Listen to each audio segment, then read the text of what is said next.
दोस्तों पिछले 2-3 दिन से लगातार लगभग पूरे ही भारत देश में इंटरनेट पर एक मूवी को लेकर बहुत ज्यादा चर्चाएं हो रही हैं। क्या फेसबुक, क्या ट्विटर, क्या यूट्यूब, हर जगह इसी मूवी का नाम छाया हुआ है और इसी को लेकर लोग बातें कर रहे हैं। इस मूवी की वजह से न सिर्फ लोग अलग अलग धड़ों में बट गए हैं और इस मूवी को लेकर अलग अलग राय दे रहे हैं, बल्कि साथ ही साथ अब क्योंकि इस फिल्म में हिंदू मुस्लिम वाला एंगल है तो इसलिए अब ये मेन स्ट्रीम मीडिया का भी फेवरेट टॉपिक बन चुका है। पिछले 2-3 दिन का अगर आप लोग रिकॉर्ड उठाएंगे तो देखेंगे लगभग ज्यादातर न्यूज चैनल्स पर न सिर्फ इसी मूवी को लेकर चर्चाएं हुई हैं बल्कि खूब बढ़ चढ़ कर डिबेट भी की जा रही है। फिलहाल दोस्तों इस मूवी का नाम है द केरला स्टोरी। एक ऐसी फिल्म की जो अभी रिलीज तो नहीं हुई है मगर आज से सिर्फ 5-6 दिन बाद ही यानी 5 मई के दिन रिलीज हो जाएगी। 26 अप्रैल के दिन तो इसका ट्रेलर आया था, जबकि उससे भी कई महीने पहले यानी कि नवंबर सन 2022 में इसका टीजर आया था। टीजर आते ही इस मूवी ने पूरे देश में गदर मचा दिया था। हालात ऐसे हो गए थे कि जहां एक तरफ कुछ लोग इसको सपोर्ट कर रहे थे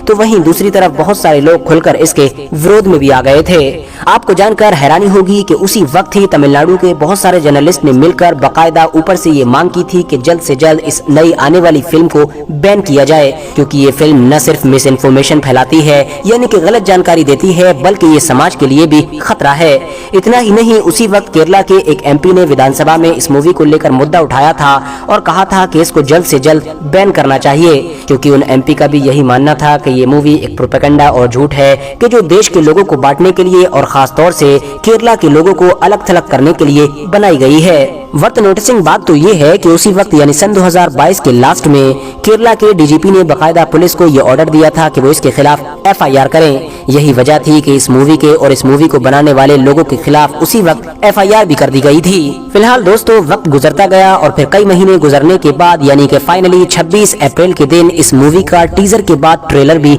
आ चुका है और ट्रेलर के साथ ही ये चीज भी क्लियर हो चुकी है कि ये मूवी अगले ही महीने यानी 5 मई के दिन रिलीज होने जा रही है। मगर दोस्तों अब आखिर में सवाल यही है कि आखिर इस मूवी को लेकर इतना ज्यादा गदर पूरे देश में क्यों मचा हुआ है। इस मूवी में ऐसा है क्या, इस मूवी में क्या कहानी दिखाई गई है, किस चीज के बारे में बात की गई है और कौन सा दौर दिखाया गया है। क्या वजह है कि ट्रेलर आते ही जहां एक तरफ बहुत बड़ा ग्रुप इसको बैन करने की मांग पर अड़ा हुआ है तो वहीं दूसरी तरफ कुछ लोग ऐसे हैं कि जो इसको हिट कराने की कसम खा चुके हैं। तो चलिए यही सब कुछ जानने की कोशिश करते हैं। दरअसल दोस्तों इस फिल्म की पूरी कहानी शालिनी नाम की एक ऐसी लड़की के आसपास घूमती है कि जो धर्म से हिंदू होती है और एक नर्सिंग कॉलेज में पढ़ाई कर रही होती है। फिल्म का ट्रेलर शुरू होते ही देखा जा सकता है कि ऑफिसर्स उस लड़की से पूछते हैं कि भाई बताइए तुमने आईएएस कब ज्वाइन किया। इसके जवाब में वो कहती है कि सवाल ये नहीं है कि मैंने कब ज्वाइन किया बल्कि ये पूछो कि मैंने क्यों और कैसे ज्वाइन किया। और उसके बाद ही इस लड़की की पूरी जिंदगी की कहानी फिल्म के जरिए से शुरू होती है। मोटे तौर पर आप ये समझिए कि दरअसल इस फिल्म में ये दिखाने की कोशिश की गई है कि केरला के अंदर पिछले कई सालों से लगातार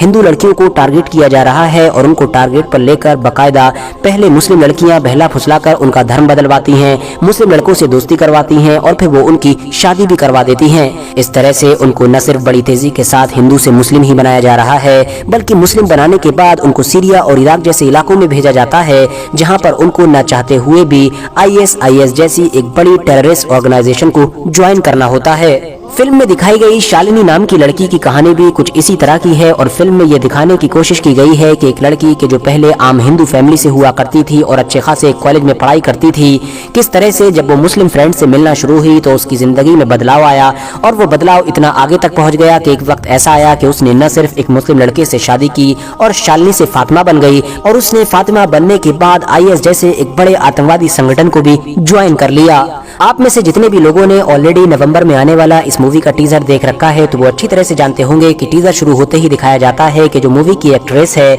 यानी कि अदा शर्मा वो कहती है कि मेरा नाम शालिनी है मगर अब मैं शालिनी नहीं हूँ बल्कि अब मैं फातिमा बन चुकी हूँ और अब मैंने आईएस ज्वाइन कर रखा है मगर अब मैं अफगानिस्तान की जेल में बंद हूँ और यहाँ पर मैं सिर्फ अकेली नहीं हूँ बल्कि मेरी तरह और भी ऐसी 32,000 ईसाई और हिंदू लड़कियां हैं कि जो पहले तो ईसाई और हिंदू हुआ करती थी मगर बाद में उनको इस्लाम में कन्वर्ट करके आईएस ज्वाइन करवा दिया गया था। वो या तो जेल में बंद है या फिर जमीन में दफन हो चुकी हैं और ये सारा का सारा काम केरला में धड़ल्ले से चल रहा है और एक लंबे वक्त से चल रहा है। यानी मूवी के टीजर से ही खुले तौर पर यह मैसेज देने की कोशिश की गई थी कि केरला स्टेट के अंदर ऐसे बहुत सारे मिशन चल रहे हैं कि जिनके तहत हर साल हजारों की तादाद में लड़कियों को न सिर्फ दूसरे धर्म से इस्लाम में लाया जाता है बल्कि बाद में उनको आतंकवादी संगठनों में शामिल भी कर दिया जाता है। मगर दोस्तों अब सवाल यही है कि क्या सच में केरला में यही सब कुछ हो रहा है कि जैसा कि इस फिल्म में दिखाया गया है, क्या सच में कभी केरला की 32,000 हिंदू और ईसाई लड़कियों को जबरदस्ती मुसलमान बनाकर उनको इराक और सीरिया जैसे इलाकों में आईएस ज्वाइन करने के लिए भेजा गया था, जैसा कि इस फिल्म में दावा किया गया है?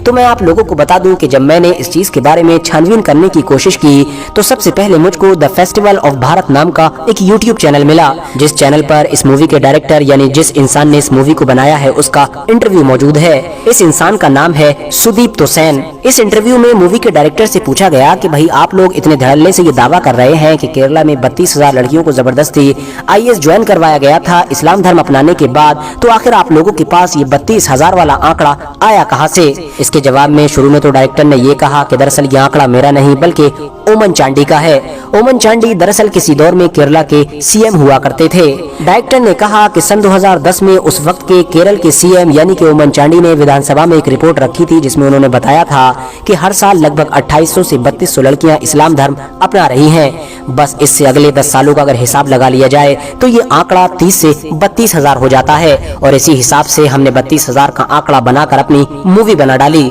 मजे की बात ये है कि बाद में मूवी डायरेक्टर यानी सुदीप तोसेन ने खुद ये भी कह डाला कि जब उन्होंने कुछ वक्त के बाद केरला के सीएम से इस बारे में बात की कैमरे के सामने, तो केरला के सीएम ने इस बात से पूरी तरह से इनकार कर दिया कि केरला में कभी कुछ ऐसा हुआ भी था। हालांकि दोस्तों, जब बवाल ज्यादा बढ़ा तो मूवी डायरेक्टर के इस दावे के बारे में भी इन्वेस्टिगेशन की गई और मीडिया रिपोर्ट्स ने यह दावा किया है कि दरअसल मूवी के डायरेक्टर ये जो कह रहे हैं कि सन 2010 में केरला के पूर्व सीएम ने विधानसभा में एक रिपोर्ट पेश की थी, दरअसल उनका वो दावा भी गलत है, क्योंकि केरला के जो पूर्व सीएम थे यानी कि ओमन चांडी, उन्होंने दरअसल 2010 में नहीं बल्कि 25 जून सन 2012 को इस बारे में बयान दिया था, और उस बयान में उन्होंने कहा था कि सन 2006 से लेकर अब तक लगातार हमारे राज्य में 2667 लड़कियों ने इस्लाम धर्म अपनाया है। यानी कि दोस्तों वो आंकड़ा हर साल का नहीं बल्कि 6 साल का था, सन 2006 से लेकर 2012 तक का। सबसे ज्यादा हैरानी की बात तो ये है कि पूर्व सीएम का वो बयान हर साल के लिए नहीं बल्कि पूरे 6 साल के लिए था, और उस बयान में भी उन्होंने ये नहीं कहा था कि लड़कियों का जबरदस्ती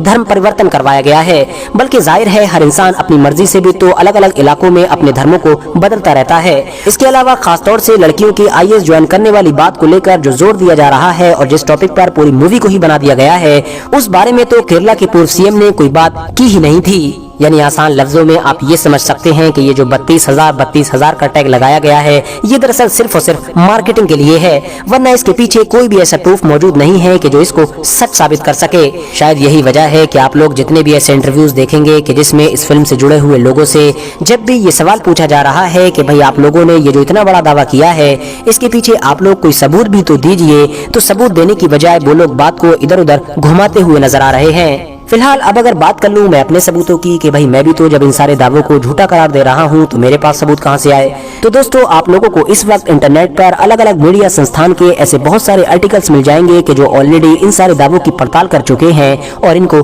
झूठा करार दे चुके हैं। इवन इन सारी मीडिया संस्थानों में लल्लन टॉप जैसा बड़ा नाम भी शामिल है। फिलहाल जैसे जैसे इस मूवी की रिलीज डेट करीब आ रही है, वैसे वैसे इस पर राजनीति भी खूब बढ़ चढ़ कर की जा रही है। कांग्रेस भी इसके खुले तौर पर विरोध में आ चुकी है, बल्कि कांग्रेस के लोग तो ये तक दावा करने लगे हैं कि क्योंकि बीजेपी पार्टी साउथ में काफी कमजोर है और साउथ के इलाके में कभी जीत नहीं पाती है, स्पेशली केरला में उसको सीट्स मिलती नहीं है, तो इसीलिए वो चाहती है कि वहां पर भी इस तरह की फिल्मों को लॉन्च करके लोगों को डिवाइड करे और डिवाइड एंड रूल की पॉलिसी से वोट हासिल करे। तो वहीं दूसरी तरफ बीजेपी न सिर्फ इस मूवी को रियल बता रही है बल्कि इसको सपोर्ट करने की मांग भी कर रही है और कह रही है कि कांग्रेस तो इसका विरोध इसलिए कर रही है क्योंकि ये सब कुछ अभी तक कांग्रेस ने ही होने दिया है। फिलहाल दोस्तों आप लोग इस मूवी को लेकर क्या सोचते हैं, कमेंट्स बॉक्स में अपनी राय जरूर दें। वीडियो पसंद आने पर न सिर्फ वीडियो को लाइक करें बल्कि अपने फ्रेंड्स के साथ भी जरूर शेयर करें, और इसी तरह की नॉलेजेबल और हिस्टोरिकल वीडियोस हमेशा देखने के लिए हमारे इस चैनल को सब्सक्राइब करने के साथ साथ बेल आइकन को भी जरूर प्रेस करें।